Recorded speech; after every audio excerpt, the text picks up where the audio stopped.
కేటీఆర్ వ్యాఖ్యలకు strong counter ఇచ్చారు Uttam. August 2 నాటికి మేడిగడ్డ నుండి నీళ్లు పంప్ చేయాలన్నారు కేటీఆర్.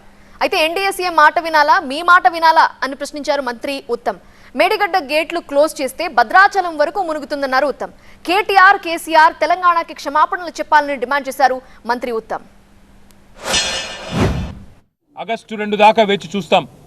మీరు గనక ఆగస్టు 2 లోపల నిర్ణయం తీసుకొని పంపు లాంచ్ చేయకపోతే, నీళ్లు ఎత్తిపోయడం ప్రారంభించకపోతే 50,000 మంది రైతులతో మేము మా కేసీఆర్ గారి నాయకత్వంలో, మా పార్టీ నాయకత్వంలో మేమే వస్తాం. పంపులు మేమే ఆన్ చేస్తాం. రైతులకు ఎట్లా నీళ్ళు ఇయ్యాలో చూపెడతామని చెప్పి కూడా మా పార్టీ తరఫున చెప్తా ఉన్నాం.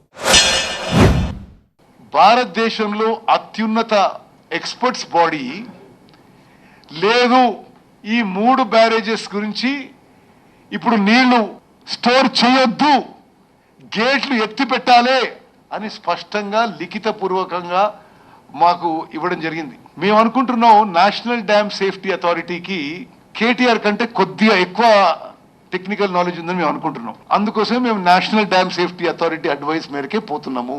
వాళ్ళు చెప్పే విధంగా చేస్తే మరి వాళ్ళకి బ్యారేజీలు కొట్టుకుపోయి కింద ఇంకా నష్టం జరగాలందో ఏముందో కానీ, అదే మేడిగడ్డ బ్యారేజ్లో వాళ్ళు చెప్పినట్టు ఫుల్ స్టోరేజ్ పెట్టి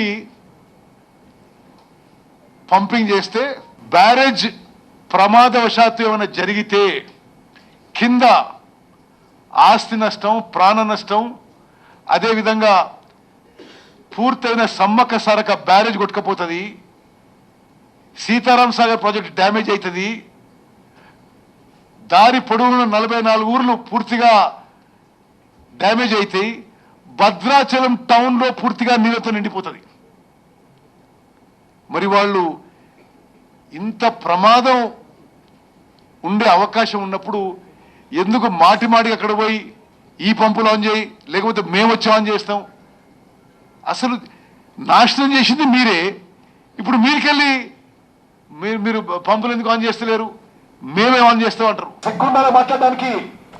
తెలంగాణ నాశనం చేసిండ్రు, మేడిగడ్డ బ్యారేజ్కి కొలాప్స్ చేసింది మీరు వచ్చి 50,000 మంది ఉండో ఎంతమంది తెలియదా, కానీ పార్లమెంట్ ఎన్నికల్లో 0 సీట్లు వచ్చినాయి. ఆ తర్వాత సీట్లు సిగ్గుండాలి.